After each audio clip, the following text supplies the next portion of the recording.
जय हिंद प्यारे साथियों, कैसे हैं आप लोग। आशा करते अच्छे होंगे। जैसे कि आप लोगों को बोर्ड पे दिख रहा है, Indian navy MR 2022 math practice set number 1। जैसा कि हम लोग पहले भी करते थे प्रैक्टिस सेट, इससे पहले वाले बैच में मैंने प्रैक्टिस सेट मैथ का करवाया था। MR मैथ का प्रैक्टिस सेट था, GK का था, साइंस का था, सारा चीज़ था आप लोग को। तो मैं इस बार फिर से स्टार्ट कर दिया हूँ कि जो भी लोग इस बार फॉर्म भरे हैं और जिनका भी एडमिट कार्ड आने का चांसेस है, तो वो लोग तो जोर शोर से तैयारी कीजिए ही कीजिए, क्योंकि आप लोग बहुत लकी होते हैं। क्योंकि जब से ये परसेंटेज का क्राइटेरिया लगा हुआ है नेवी में, तब से बहुत लोगों को मौका नहीं मिल रहा। बहुत अच्छे अच्छे लड़के हैं, बहुत अच्छे अच्छे ऐसे भी स्टूडेंट हैं जो बहुत मेहनत किए, बहुत अच्छे से तैयारी की, चाहे वो फिजिकल हो चाहे रिटेन हो, हर चीज़ में उन्होंने अच्छे से तैयारी किया। बट उन्हें मौका नहीं मिल पा रहा, उन्हें मौका नहीं दिया जा रहा है एग्ज़ाम देने तक का, एग्ज़ाम में अपेयर होने का। तो आप लोग जिनका परसेंटेज अच्छा है और जिनका एडमिट कार्ड आ रहा है, तो आप लोग तो एक समझिए कि बहुत लकी हैं। तो आप लोग इस अपॉर्चुनिटी को खोइए मत और जोर शोर से तैयारी कीजिए। तो आप लोगों को मैं बता दूं कि अभी ये कंटिन्यू प्रैक्टिस सेट चलेगा हमारा। मैथ का 15 प्रैक्टिस सेट मैथ का रहेगा, GK का रहेगा और साइंस का रहेगा। 15-15 जब तक एग्जाम नहीं हो जाता तब तक आपका प्रैक्टिस सेट कंटिन्यू रहेगा। और हाँ, एक बार और मैं बता दूं कि आप लोग को हमारे टेलीग्राम पर भी प्रैक्टिस सेट वहाँ पर करवाया जाएगा। आप लोगों को क्विज वहाँ चलेगा। आप लोग मेरे टेलीग्राम से नहीं जुड़े हैं तो आप टेलीग्राम से जुड़ जाइए, क्योंकि वहाँ भी हर दिन शाम में हो सके तो आप लोग को वहाँ पर क्विज चलाया जाएगा। तो और जो लोग नए हैं, जिनको पैटर्न एग्जाम का नहीं पता, तो मैं एक बार थोड़ा सा बता देता हूँ। बाकी बात मैं अगर बोलिएगा तो डिटेल में बता दूंगा कि आप लोगों को पता है कि MR का सिलेबस में मैथ और साइंस और GK ये 3 सेक्शन होते हैं, जिसमें पहला पेपर 1 होता है मैथ और साइंस का। मैथ और साइंस का पहला पेपर होता है। इसमें आप लोगों को मिलेगा क्वेश्चन कितना देखने के लिए, 25। और आपको दूसरा सेक्शन मिलेगा GK का, यानी जनरल नॉलेज का। इसमें भी क्वेश्चन कितना मिलेगा, 25। यानी मैथ और साइंस मिलाकर आप लोग को 25 नंबर का क्वेश्चन आता है, और GK सिर्फ देता है आप लोग को 25 अकेले। टोटल मिलाकर कितना मार्क्स हो गया, 50 मार्क्स हो गया। यानी 50 मार्क्स का क्वेश्चन होते हैं, 50 मार्क्स का एग्जाम होता है आप लोग का। 50 क्वेश्चन 50 मार्क्स का। टाइमिंग कितना रहता है आप लोगों को पता है, टाइमिंग 30 मिनट मात्र रहता है, टाइमिंग 30 मिनट का रहता है। ये प्रैक्टिस सेट बिल्कुल फ्री रहेगा आप लोग के लिए, कोई इसमें आपको पैसा नहीं देना है। मैं पहले भी पढ़ाया हूँ अपने चैनल पर, जिससे काफ़ी लोगों का सिलेक्शन भी हुआ था। और फिर मैं बता रहा हूँ कि जो लोग को भी एग्ज़ाम क्लियर करना है, बस जितना मैं बता रहा हूँ उतना क्वेश्चन करके चले जाओ, इससे हटकर कुछ क्वेश्चन नहीं आएगा। हाँ, मैं ये बोल सकता हूँ कि आपको एग्जाम में नंबरिंग चेंज मिल सकते हैं। यानी मैंने यहाँ सपोज यहाँ 6 लिखा तो आपको वहाँ 8 मिल सकता है, हूबहू ये क्वेश्चन नहीं मिल सकता। हो सकता है किस्मत अच्छी है आपको कि यही क्वेश्चन भी देखने को मिल जाए, क्योंकि पिछली बार ऐसा ही हुआ था। जो नेवी MR अक्टूबर 2021 का बैच का था, लोग तैयारी करते थे, उसमें क्या हुआ था ना कि बहुत लोग बताए थे, बहुत भाई लोग कमेंट भी किए थे कि सर कुछ क्वेश्चन तो ऐसा था कि सेम टू सेम क्वेश्चन देखने को मिल गया था। तो आशा करते इस बार भी वैसा ही हो, बट नहीं भी तो कोई बात नहीं। आप लोगों को पैटर्न सीखना, तरीके सीखना, बाकी सर आपको खुद ब खुद सीख जाइएगा। आपको इस टाइप का क्वेश्चन नंबर चेंज करके दे या कुछ भी करके दे, आप लोग ऐसे ही बना कर आइएगा। तो चलिए, आज से सेट स्टार्ट हो चुका है, आप लोगों को कहीं जाना नहीं है। इस सेट को ध्यान से देखिए, सारा सेट सिर्फ कर लीजिए। अगर अभी तक नहीं की है तैयारी स्टार्ट और अभी तक सोए हुए हैं तो जग जाइए, अब आपकी बारी आ गई है। तो चलिए देर ना करते हुए क्वेश्चन को हम शुरुआत करते हैं। और कोशिश कीजिएगा पहले खुद से बनाने का। अगर आप लोगों को क्वेश्चन आता है तो वीडियो को पॉज कीजिएगा और ट्राई कीजिएगा पहले खुद से बनाने का। अगर बन जाता तो अच्छी बात है, नहीं तो एक बार ध्यान से देखिएगा।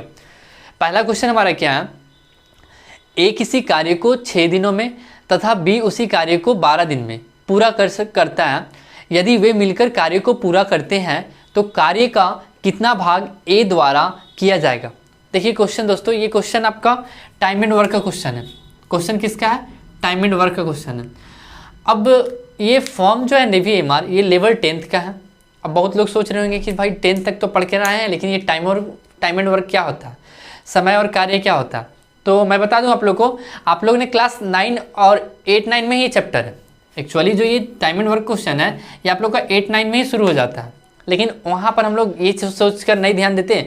हम वहाँ एकेडमी का पढ़ाई करते हैं, जिससे हमको सिर्फ लगता है कि हाँ क्लास 7 पास करना है, क्लास 8 पास करना है, उतना केयर नहीं करते। हाँ, जो लोग केयर करते होंगे, जो लोग ध्यान देते होंगे, तो वो तो क्वेश्चन इस टाइप के बना ही देंगे। बट अगर नहीं भी देते हैं तो वहाँ देखिए, वहाँ जब अब एकेडमी का पढ़ाई करते थे तो वहाँ आप लॉन्ग मेथड यूज़ करते थे कि सपोज मानकर या लेट मानकर बनाते थे किसी को कि ए है X दिन में काम करता है, B इतना दिन में काम करता है, उसके बाद उसका पूरा ब्रीफ में निकाल कर सारा बनाते थे। लेकिन अब जो यहाँ करना है आपको, ये कंपटीशन लेवल से आपको पढ़ाई करनी है और कंपटीशन लेवल से ही आपको इसको सॉल्व करना है। विद इन सेकेंड सॉल्व करना है, टाइम कम रहेगा आपके पास और कम टाइम में आपको ज़्यादा से ज़्यादा नंबर ऑफ क्वेश्चन अटेम्प्ट करने हैं। इस बात के लिए आपको याद रखना होगा कि हमें ज़्यादा लॉन्ग मेथड यूज नहीं करना होगा। हाँ, जिनको लॉन्ग मेथड आता है वो कर सकते हैं, बट अगर जल्दी मतलब उनका टाइम अगर बचा सकते हैं तभी कीजिएगा। अदरवाइज आप जो मैं बता रहा हूँ ट्रिक और कंसेप्ट आप उनको फॉलो कीजिएगा, आपका टाइम बहुत बच जाएगा एग्जाम में। तो देखिए यहाँ हमसे क्वेश्चन पूछा है, ए किसी, देखिए क्वेश्चन मैंने इंग्लिश में भी लिखा, A can do a piece of work in 6 days and B in 12 days. If they complete the work together, then what part of the work will be done by A? Question जिसको हिंदी में नहीं आता तो English में भी आप बना सकते हैं। मैंने दोनों क्वेश्चन बाइलिंगुअल में लिखा, तो आप लोग इस चीज़ को ध्यान दीजिएगा। क्या बोला है क्वेश्चन में, ए कोई काम को 6 दिनों में करता है और बी उसी काम को 12 दिनों में करते हैं। ये आपको काम दिया हुआ, क्या दिया हुआ, उसका समय दिया हुआ, एक टाइम दे दिया कि ये 6 दिन में कर रहा है, ये 12 दिन में कर रहा है। एक्चुअली मुझे काम पता नहीं है, ये तो पता है कि हाँ ये 6 दिन में कर रहा है, ये 12 दिन में कर रहा है। तो काम कैसे निकालेंगे, सबसे पहले पता चलना चाहिए हम लोग को। सबसे पहले हम लोग को क्या पता करना होगा कि एक्चुअली काम था कितना, तभी तो ये 6 दिन में कर रहा होगा, 12 दिन में कर रहा होगा। तो काम निकालने का सबसे बेस्ट तरीका होता है, इन दोनों का आप एलसीएम ले लीजिए, इन दोनों का एलसीएम ले लीजिए। 6 और 12 का एलसीएम लीजिएगा तो आएगा आपका एलसीएम 12, और यही जो 12 आया ये आपका टोटल वर्क हो गया। यानी हमको पता चल गया कि टोटल काम जो था 12 था, जिसको ए ने 6 दिन में किया है और बी ने 12 दिन में किया।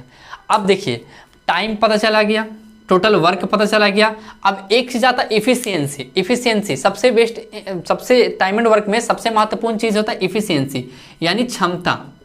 इफिशियंसी यानी क्षमता, उसका क्षमता क्या, काम करने का क्षमता क्या है। देखिए ए किस गति से काम कर रहा और बी किस गति से काम कर रहा।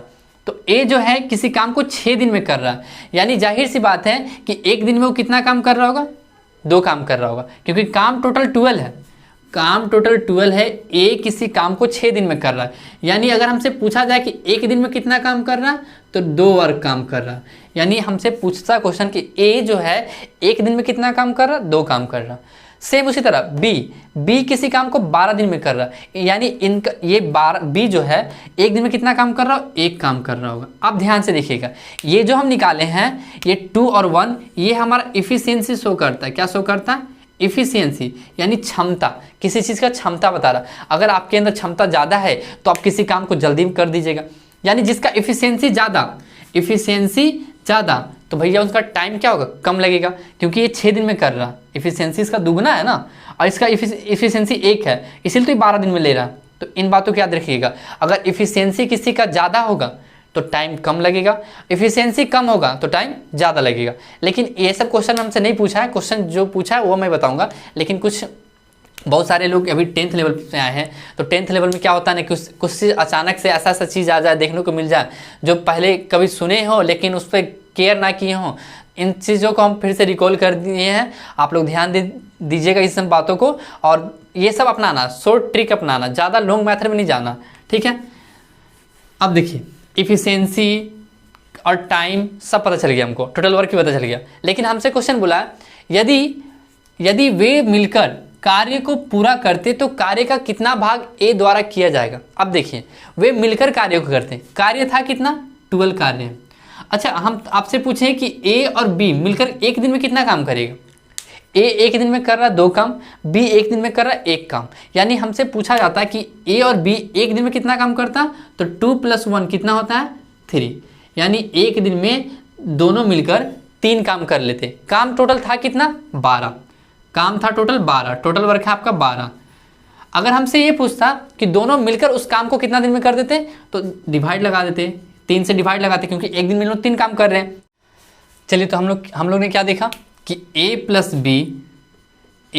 बी उस काम को, पूरे काम को कितना दिन में करते, तो पूरे काम को 4 दिन में कर रहे थे। लेकिन हमसे क्वेश्चन में ये भी नहीं पूछा, हमसे क्वेश्चन ने पूछा है कि कितना भाग, तो कार्य का कितना भाग ए द्वारा किया जाएगा, मतलब ए द्वारा कितना भाग किया जाएगा। अच्छा, सपोज मैं ये बता दूं कि ए एक दिन में कितना काम कर रहा था, 2 काम, तो 4 दिन में कितना काम कर लेता, 8 काम, 8 वर्क। अब हमसे ए का हिस्सा पूछा है, तो ए का हिस्सा कैसे निकालेंगे। देखिए ए का पार्ट्स निकालने के लिए क्या करेंगे, टोटल काम को नीचे, और ए टोटल काम कितना कर रहा है, 8, यानी इसको हम काटेंगे, फ्रैक्शन में काटेंगे इसको, तो 4 2 = 8 और 4 3 = 12, यानी 2/3।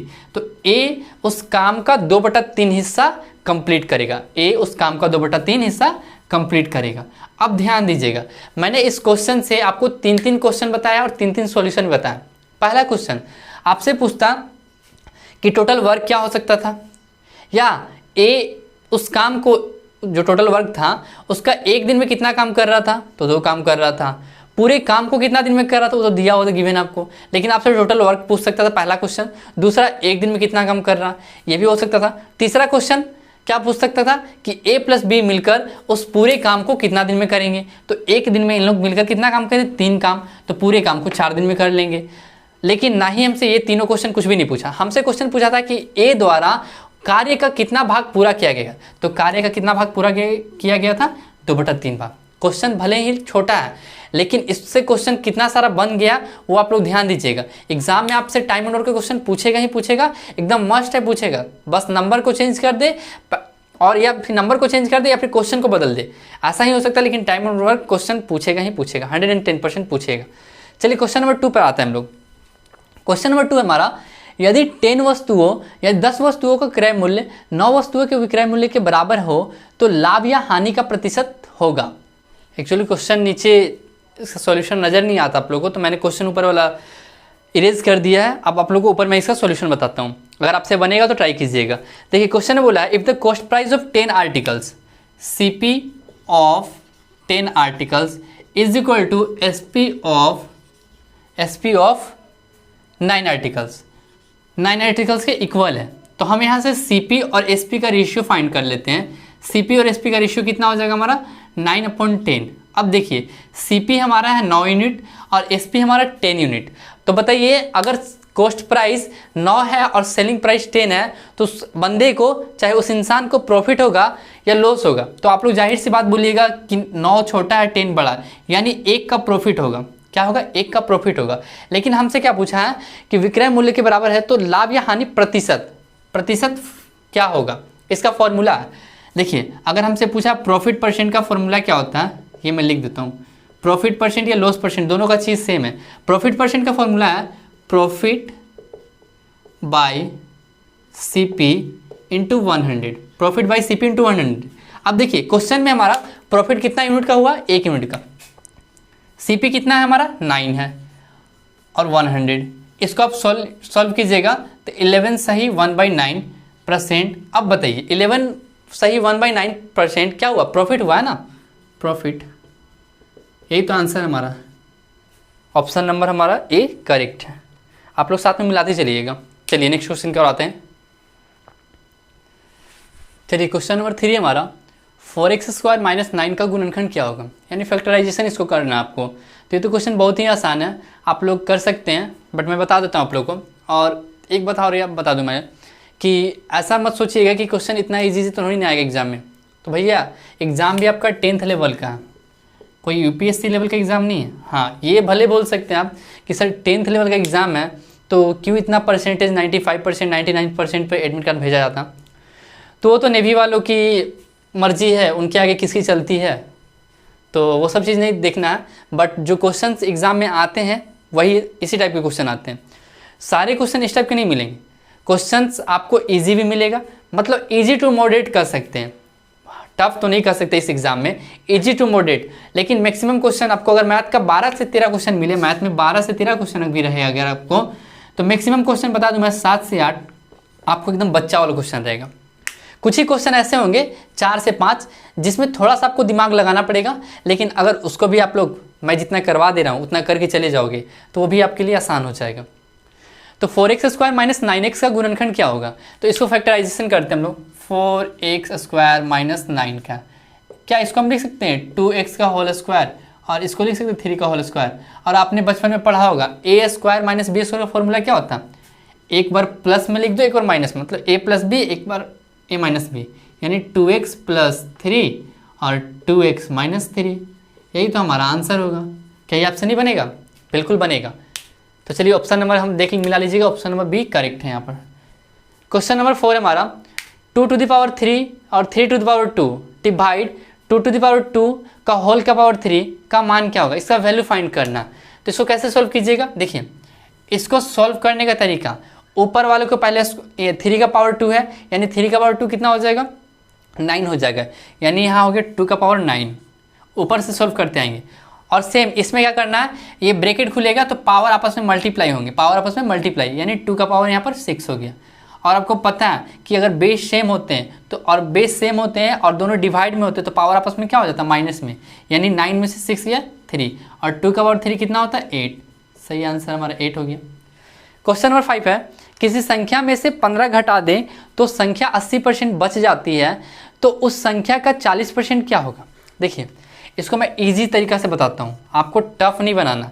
परसेंटेज जिन्होंने पहले पढ़ा है बहुत लॉन्ग मेथड से, लेकिन आज में परसेंटेज बहुत ही मतलब परसेंटेज में आपको फ्रैक्शन वैल्यू याद है तो आप लोग इजी वे में उसको बना सकते हैं। और सिर्फ परसेंटेज एक ऐसा चैप्टर नहीं है, परसेंटेज अगर आप पढ़ लेते हो तो बहुत सारे क्वेश्चन ऐसे ही सॉल्व हो जाएगा विदाउट आप लोग को पेन पेपर यूज़ करते हुए। देखिए इस क्वेश्चन में वैसा ही होगा। क्या दिख रहा है आपको कि कोई संख्या था, अब बहुत लोग क्या करेंगे, देखिए बहुत लोग क्या, अगर मान लीजिए आपकी जगह मैं भी होता तो शायद ऐसा ही करता। किसी संख्या में से 15 घटा दें, अब वो संख्या मानते हुए x, उसके बाद उसमें से 15 घटाते, ऐसा कुछ बनाते।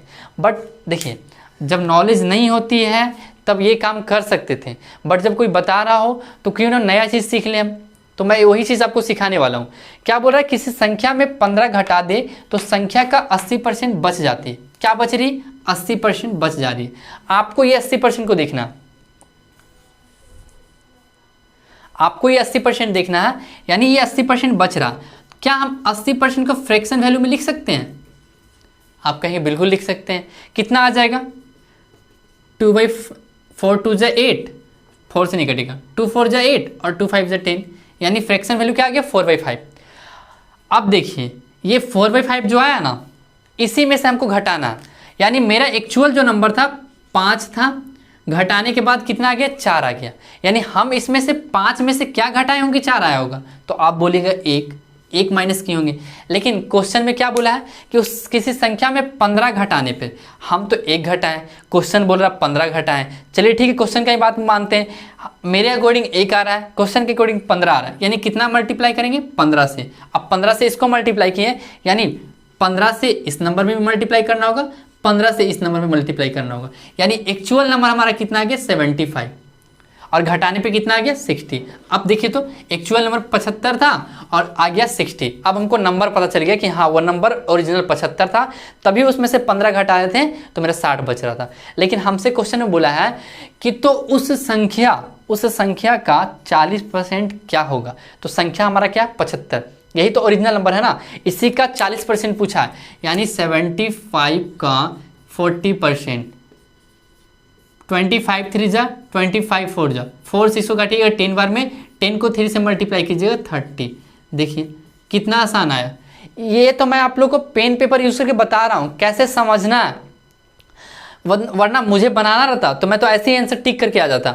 बट आप लोग को बताना है, समझाना है कि आप लोग भी इस तरीकों को समझिए जब परसेंटेज बनाइएगा। देखिए अर्थमेटिक का जान है परसेंटेज, एक रेशियो एंड प्रोपोर्शन। आप लोग इन 2 चैप्टर को अच्छे से कर लेते हो तो मैथ में तो आप लोग बाबा बन जाओगे। बट आप लोगों को बाबा नहीं बनना है, आप लोग को एग्जाम से क्वालिफाई करना। याद रखिएगा कि आपको परसेंटेज में सिर्फ फ्रैक्शन वैल्यू याद है तो आप पूरा का पूरा परसेंटेज सीख जाओगे। तो परसेंटेज को मैंने किस में कन्वर्ट कर दिया, फ्रैक्शन में। देन फ्रैक्शन से मैंने फाइंड कर लिया कि ओरिजिनल नंबर क्या था, ओरिजिनल नंबर का मैंने 40% निकाल दिया, हमारा आंसर आ गया। कितना ईजी था।